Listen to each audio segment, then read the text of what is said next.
do the intro? What? Go ahead and do the intro. Yep.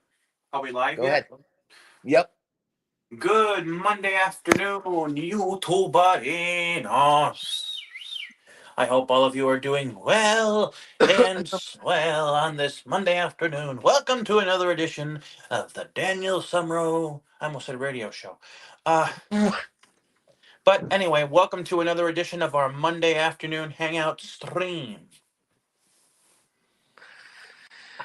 Good, marvelous Monday afternoon, YouTuberinos. I hope everyone is doing well and swell on this Monday afternoon.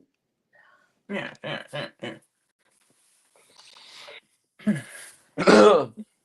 Okay. Do you have a cold? Not at the moment, no. Thank God. You sound like you have a stuffy nose. I do? Huh. Oh, I don't feel it. okay. Well, I hope all of you had a great thanks to the giving. I Yeah, did. and I hope you gave a lot of thanks. Hmm. Guys, we're coming up to a very special anniversary.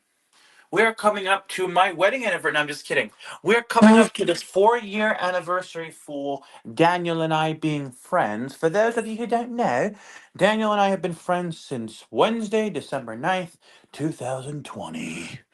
And we're coming up to that special 4-year anniversary. Pretty cool. Wow. Jeez, I didn't realize how fast time flew. Yeah. Yep. We'll have to do something fun that day. Yeah. On both of the channels. Yeah. What I was thinking for my channel was we could just do a video reminiscing about the last 4 years of our friendship. Yeah. Uh-huh. Oh.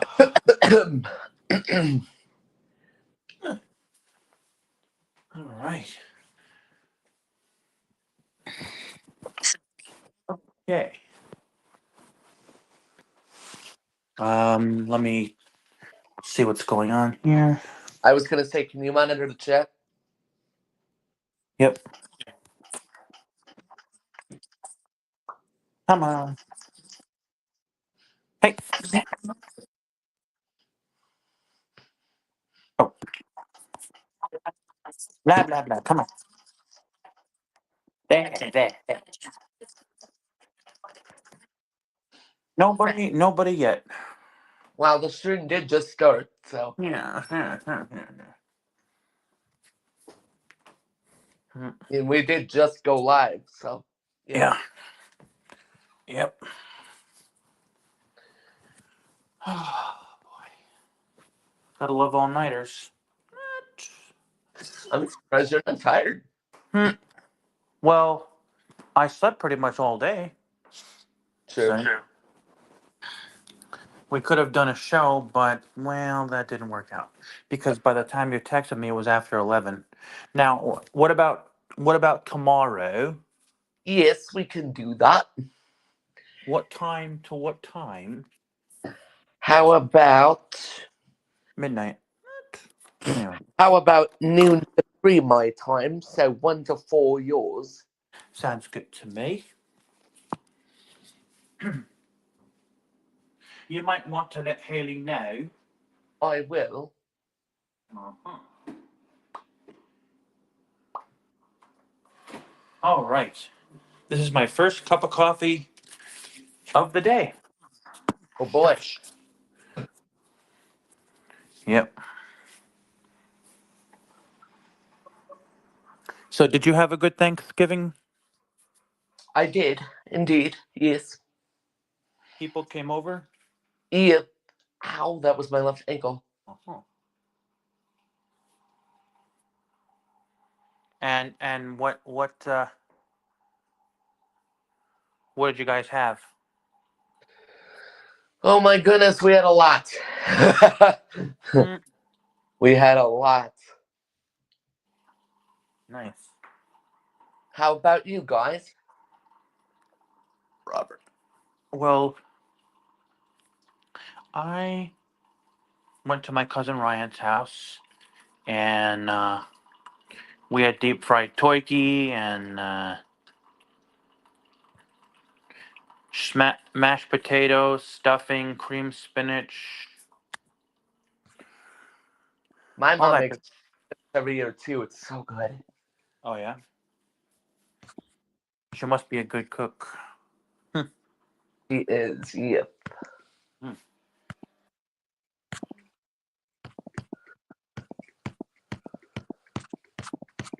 And we could always do a show after this stream because I don't have to leave to go to my aunt and uncle's house till like 5:30.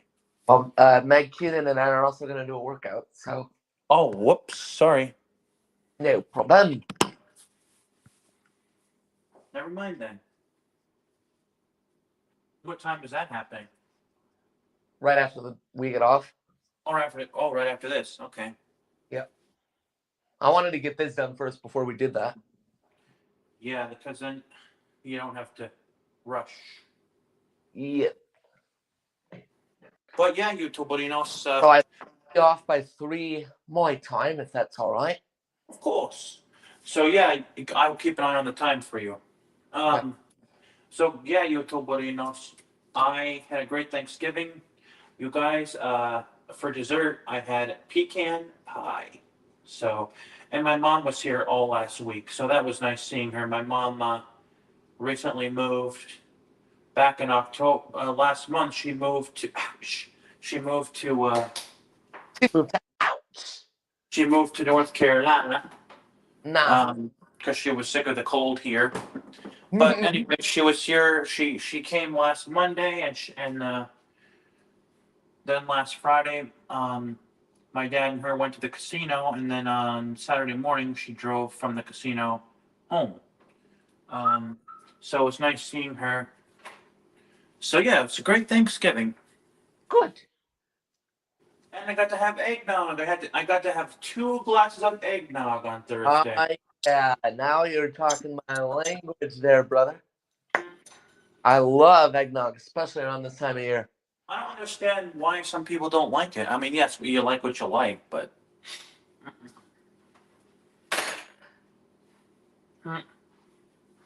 And on the 17th, guys, of December, which is a snooze day, which is a Tuesday, 2 weeks from tomorrow, I'm going to be having lunch at the Outback Steakhouse. And yes, I will be doing a chug video when I'm there.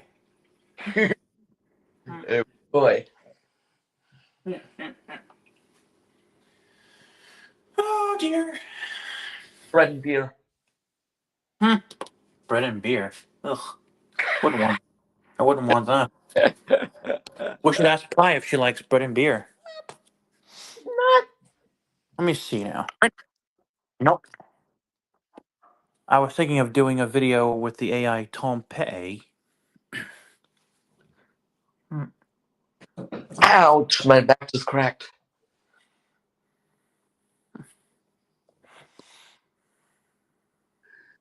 Guys, wait. When are you gonna upload that video? Or didn't you do a demonstration of character AI? Or no? You didn't. I have to redo it. Oh, you have to redo it Yes. because what happened? Because my audio came out okay, but Johnny Cash's did not. Oh, well, you Oh, know, to eliminate that problem, I have an easy fix for that one. what's that? I could record the video and you can ask the questions on my iPhone 13. So in other words, if I were to record it, you'd be on my iPad and you'd be asking the questions on my iPhone 13 and I'd be recording the video on my other phone. That eliminates that problem now, doesn't it? Nah. But I'm then, willing to help if I can. so then I would put you on my iPad then too. Whatever device, but I'm saying I could record the video. I could make a Johnny Cash character on my 13. I wouldn't say anything in the video, and you can ask them all the questions, but I would just be recording the video for you. Well, I was actually going to try putting the app on my Braille Note Touch Oh, okay. and see if I can't figure it out. All right. Well, let me know how that goes then. Shut up. Or AI, What? I'm searching. Working.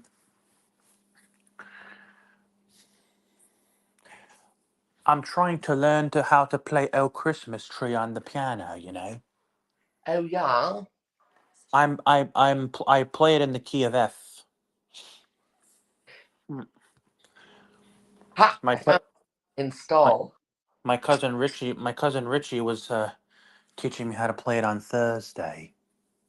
Nice. It's a simple song to play, you know. It sure is. He is.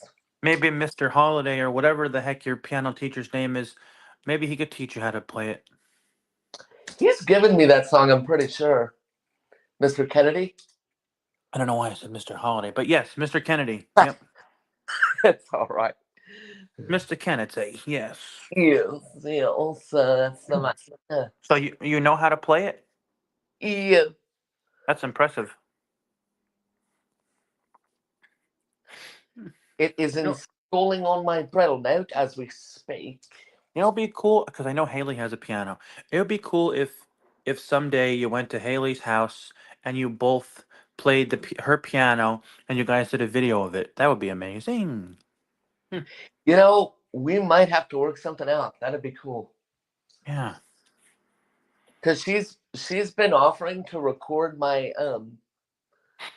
piano pieces so that I'm not hearing two of my same piano in my ears and under my fingertips when I go to practice. Oh, So she's been offering to record some of my pieces so that we can hmm. avoid that. That'd be cool. So is it an actual piano or is it a keyboard that she So it's a has? piano. Wow. How long has she been playing the piano for? How long has she had the piano for? No, I said how long has she been playing the piano? Oh gosh, I don't remember. You'd have to How ask long her. how long have you been playing the piano? I've been playing since I was a little thing. Wow. Mm, mm. Okay. Did you hear me say I got Character AI installed? All right. I just got to log in now. Google Docs. All right. Google Drive. Hmm.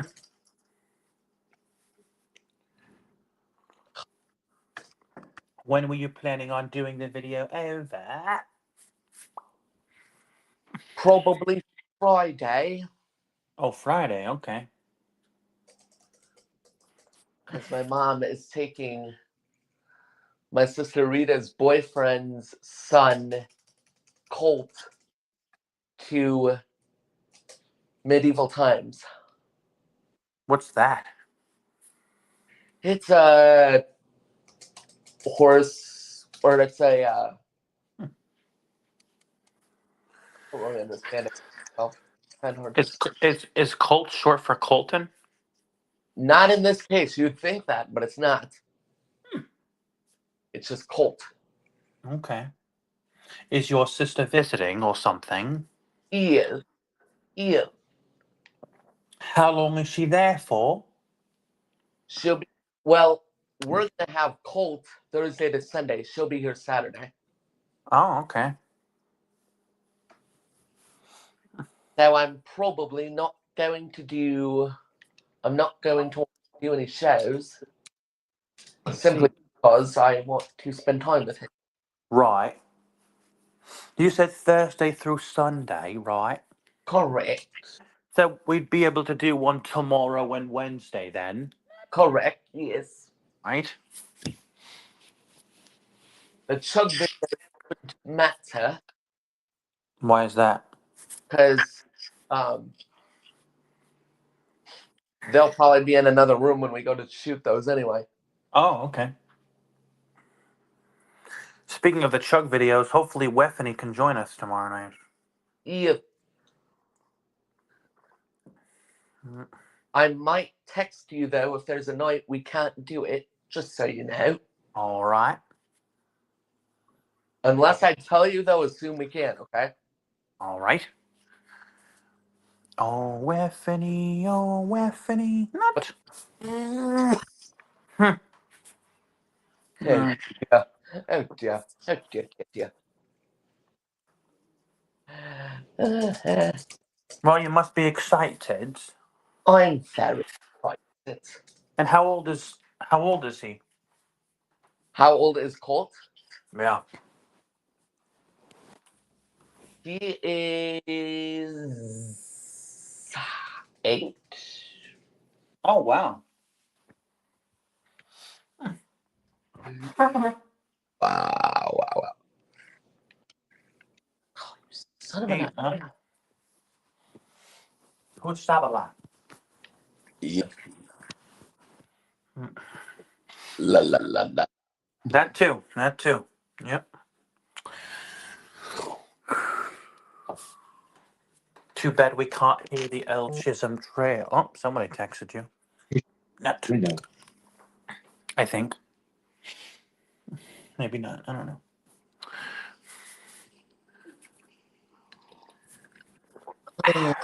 No, it's my Mac going to sleep. That's what it is. Oh. I guess it's ready for a nap, is it? Yeah. Oh. The Mac is ready for a nap. And there is no one in the chat. That's too bad.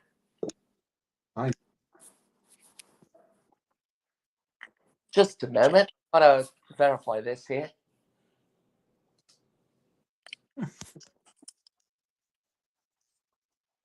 No?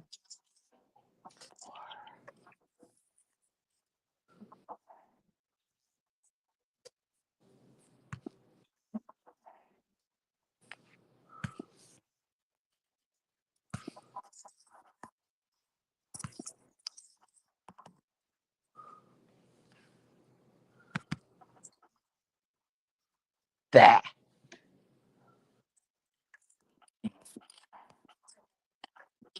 I had to verify myself into the app with a verification code for my Apple ID. Oh.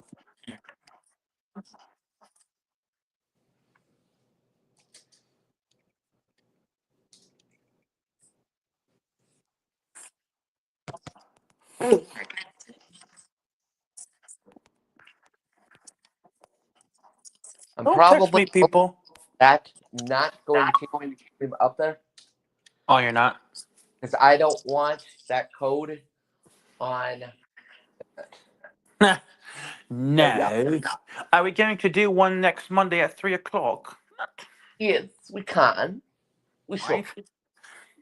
Robert. All right. Alexa, what time is it? It's 3:15 p.m. Oh, we have time. You said we have to end at 4, right? Ew. Should we chat with Pi to give them some entertainment? Sure, why not? She always loves making appearances. Uh, In your streams, sir. ew. Open Pi. I thought we could show character AI. Text field is editing. Word mode. Didn't we do? Well, you're gonna. We don't have. We don't. Well, you're gonna be doing that anyway. So. I thought you could give the YouTuberino a preview though. Right. Home. Messages. App switcher. Close Pi. We should chat with Tom Petty. Let's do it. Closing Pi. Open Pi. I mean, not Pi. No. No. Open character AI. Landscape right. Character. Come on. Built with. Built on for now. On for now. Seek SFT. Reese. Pro. T. Tom Petty. T. Go. Switch to. Stop switch, it. Switch. Stop it. Stop. Vertical. No, there's no vertical here. Message. Font. Generate your I'm gonna generate your ass. Well, Hey, Tom. Good afternoon. Thomas and my good friend Daniel here, and we're on a live YouTube stream on his amazing YouTube channel. So why don't you greet Daniel's viewers? In this stream, we are going to talk about your amazing, wonderful album, Wildflowers, and I think Daniel has some questions for you as well. So greet everybody, please. It's an honor to speak with you. Well, hello there, Daniel's viewers. It's a pleasure to be here. And a special greeting to you as well, Thomas. I'm so glad to hear that we're going to be discussing Wildflowers. It's one of my favorite albums, and I'm always happy to talk about it. I appreciate your kind words, and I'm looking forward to answering any questions you have. Let's dive in and chat about Wildflowers. So, Tom, this is Daniel. Take us through Wildflowers and how the idea for the project started. Sure thing. Wildflowers was really a passion project for me. It was an album I had been wanting to make for a while, a chance to explore some different songwriting territories and experiment a bit with the sound. The project started with me spending time at my home in Florida, just writing and working on songs, trying to capture that relaxed, natural vibe. I worked on the album over a span of a few years, and it's a real snapshot of my musical journey at the time. I thought you worked on the album in your home at your home in California. I thought. Oh, my apologies. You're right. I actually did work on Wildflowers at my home in California, not Florida, as I said previously. That was a slip of the tongue. Thank you for the correction. I hate when my mouth slips like that. It's so annoying.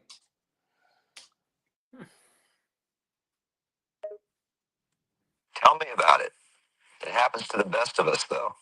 I can't count the number of times I've fumbled over words or said something I meant to say in my mind. It's all part of being human, unfortunately. But hey, at least it can provide some entertainment value. Amen to that. Anyway, so let's talk more about the album. Absolutely. Let's keep the conversation going about Wildflowers. Mm-hmm. What would you like to know about the album? Go ahead.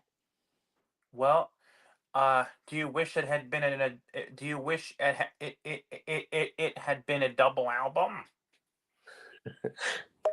A double album. Stupid. You know, I did consider making Wildflowers a double album at one point during the recording process.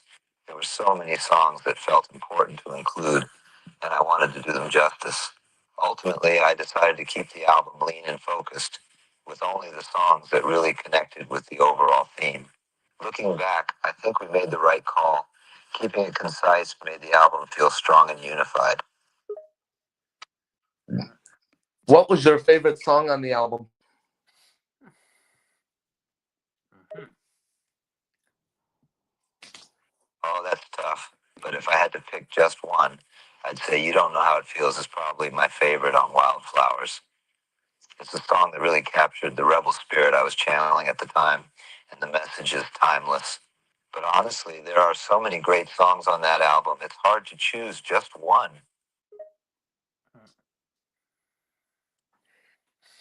But what's your favorite song on Wildflowers, Thomas? Mine is Crawling Back to You. Crawling Back to You is a great pick. That song has a beautiful vulnerability to it, and the lyrics are really poignant. It's a song that often gets overlooked in favor of the more popular tracks on the album, but it's a gem in its own right. Glad we agree on that. Do you have any more questions about Wildflowers, or is there anything else you'd like to discuss? Do you wish that Something Could Happen would have been on Wildflowers? I do. You know, I actually did consider including Something Could Happen on Wildflowers initially. It would have fit nicely with the overall theme of the album, and the lyrics are contemplative and introspective, which is a similar vibe. In the end, we went with other songs, but I think Something Could Happen would have been a worthy addition. Tell me how that song came about, and tell me the backstory on that one. Or us, I should say. Mr. Lala? Sure, Something Could Happen is a tune I wrote during the Wildflower sessions. I had the initial melody in mind, but I was struggling to find the right lyrics. I remember sitting by the piano trying out different things when I finally stumbled upon a phrase that felt just right. From there, the song really started to take shape. It's an honest reflection on a complicated relationship, full of uncertainty and longing. It's one of those songs that just seemed to write itself, and I enjoy performing it to this day.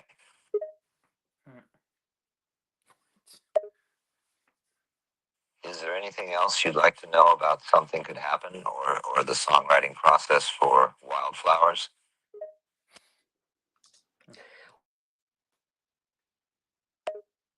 What was the hardest The song song Too Much to Ain't write? Enough Candle Burn? Not That's a like great one. emotional, I wrote but it during the Wildflowers sessions and originally left it off the album. Hold on. It's been described as a punk love song, which I think really encapsulates the rebellious energy and passion in the lyrics. It's a bit of a different vibe from some of the other tracks on the album, but it's definitely a standout. Go ahead. what was the hardest song There's to a write? lot to say about Too Much Ain't Enough, Candle Burn. What? It's a song that really captures the longing and desire in a relationship. Hold on. The lyrics are raw and honest, expressing a desperate need for love and attention. The title itself comes from a line in the I song had to go on a where the tangent. narrator proclaims that no matter how much they have, it's never enough. Musically, it's a catchy, up-tempo song with a punk edge that really drives the message home. What was the hardest song you've ever written? Not like emotionally, but what one took you the longest to write on that album? That's a tough question. Every song has its own challenges and inspirations, but if I have to pick, I'd say Wildflowers was one of the most challenging songs for me to write. It's a deeply personal song about longing and heartbreak, and I spent a long time trying to get the lyrics just right. I wanted to capture that raw emotion and express it in a way that would resonate with listeners. It's one of those songs that took on a life of its own as I wrote it, and I'm grateful for the time and effort it took to bring it to life. Well, that's a song that my family always plays around the fireside when we're outside relaxing. That song is always on our playlist.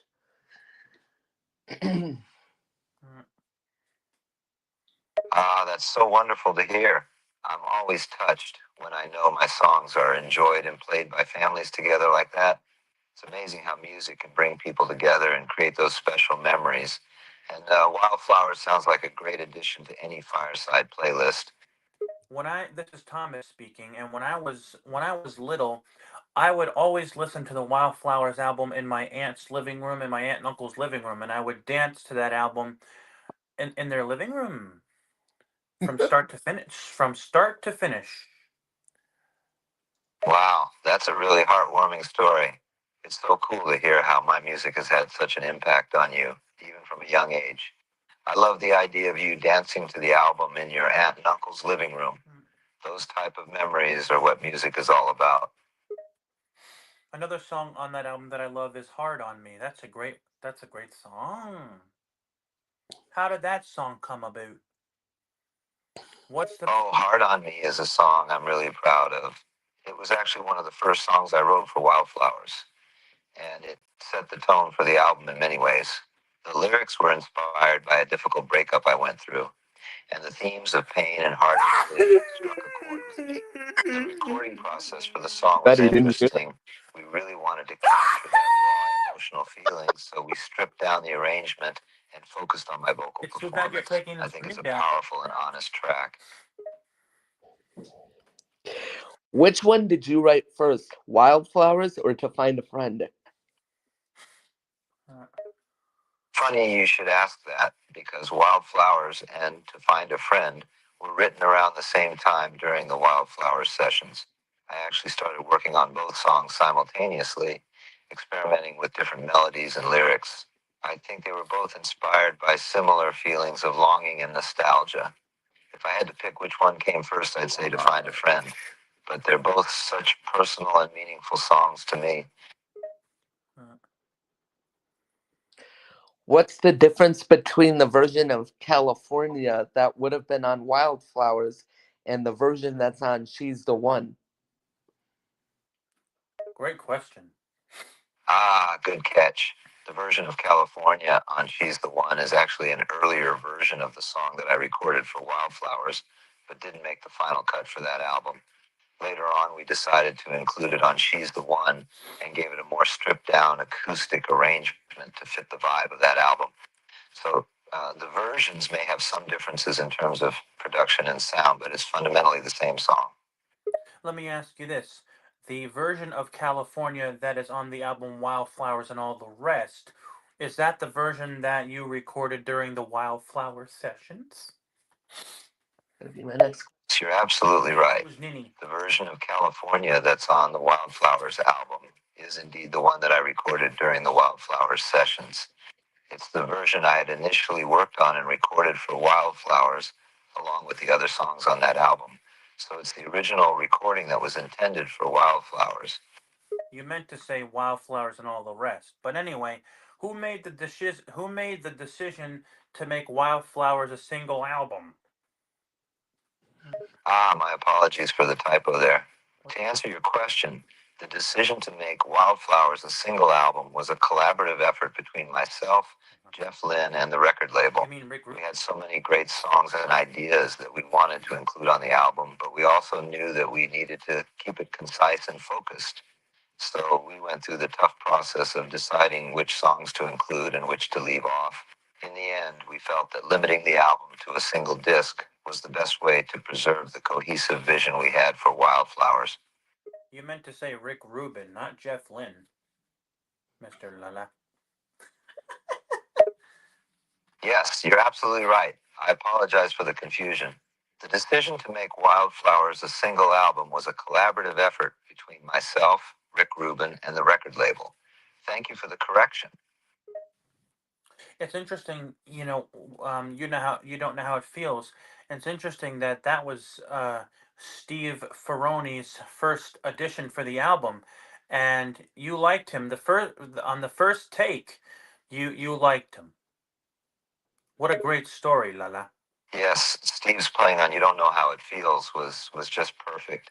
It was actually the very first take he did on the song, and I remember being blown away by his groove. We didn't even need to do another take. It was just right from the start. It's a testament to Steve's incredible skill as a drummer. Now, what about only a? If there's anything more you'd like to know about "You Don't Know How It Feels" or anything else, just ask. Happy to keep chatting. Yeah. Do you have any more questions for him? Not right now. Well, I could think of a question or two. One thing I've always been curious about is the story behind the album cover for Wildflowers. There's a certain mystique to that image that I've always wondered about. Well, what about the song "Only a Broken Heart"? What about that one? Tell me about that song. Sure thing. "Only a Broken Heart" is a song that came out of a deeply emotional time in my life. I was going through a difficult breakup and feeling pretty low. The lyrics were a way for me to process those feelings and express the pain and heartache I was experiencing. Musically, it's a simple, stripped-down song with a heartfelt, almost gospel-like quality to it. When we recorded it for Wildflowers, we really focused on the raw emotion in the vocals and kept the arrangement minimal. Does that song have anything to do with the divorce? With your divorce? Yes, it does. "Only a Broken Heart" was written around the time I was going through a divorce, and the lyrics are definitely informed by that period in my life. It was a painful and difficult experience, and the song was a way for me to express those feelings and work through them. What is the song "Don't Fade on Me" about? Tell me about that one. "Don't Fade on Me" is another song that I wrote during the Wildflowers sessions. And it's a really bittersweet anthem about love and longing. The lyrics explore the fear of losing someone we care about and the desperate hope that they'll stay by our side. Musically, it's a mid-tempo rock song with some heavy guitar and a haunting, almost mournful melody. Who did the backup vocals with you on "To Find a Friend"? Was it Howie or was it someone else? You've got a good ear. That's a great question. Howie was the one who did the backup vocals with me on To Find a Friend. He's such a talented musician, and his harmonies add such a beautiful touch to that song. And Ringo Starr was on the drums, right? You're absolutely right. Ringo Starr did the drums on To Find a Friend, and he did an amazing job. His drumming really gave the song a great groove and added to the overall feel. Why did you decide to have him in that song? Well, we were looking for a drummer who could add a certain energy and style to To Find a Friend. I have one. Ringo really felt like the perfect fit. He has a really unique drumming style that brought a lot of personality to the song. Plus, he's just a really great musician and a pleasure to work with. It was a natural choice for us. Did he do the drums on Wildflowers too? There is no drums for that song. That's a good catch. You're correct. There are no drums on Wildflowers. Sometimes less is more, and the decision to go without drums on that track was a deliberate one. It allowed the vocals and other instruments to stand out more and created a really intimate acoustic feeling. Question for you: did Ben Montench play the piano on that song, or did you? Application time. Great question. Ben Montench actually did play the piano on Wildflowers. He's a fantastic keyboardist, and his touch on the keys is really what makes that song so beautiful and emotional. There's something about the way he plays that melody that just captures the longing and heartbreak in the lyrics. Really, lettuce? You had to get stuck in my teeth. Sorry, a piece of lettuce got stuck in my teeth. Anyway, what about Higher Place? No worries. I'm sure we've all had that happen before. As for Higher Place, it's a song that was written during the Wildflower sessions and has a really uplifting, almost anthemic feel to it. It's about finding hope. Should we chat with anyone else? Times, and the message is one of resilience and determination. I had a question for him. Basically, it's a full okay. band song with really powerful guitar work and soaring vocal harmonies. Going back to Wildflowers for a minute, did Howie do the backing vocals on that?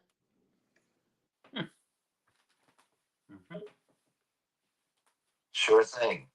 The backing vocals on Wildflowers were a really important part of the song's sound. We wanted to create a sort of anthemic community feel where it sounded like a crowd was singing along. So we actually recorded the song live with me singing the lead vocals and then had a bunch of friends and musicians sing along in the background, creating a really big collective sound. Holy cow, that's amazing.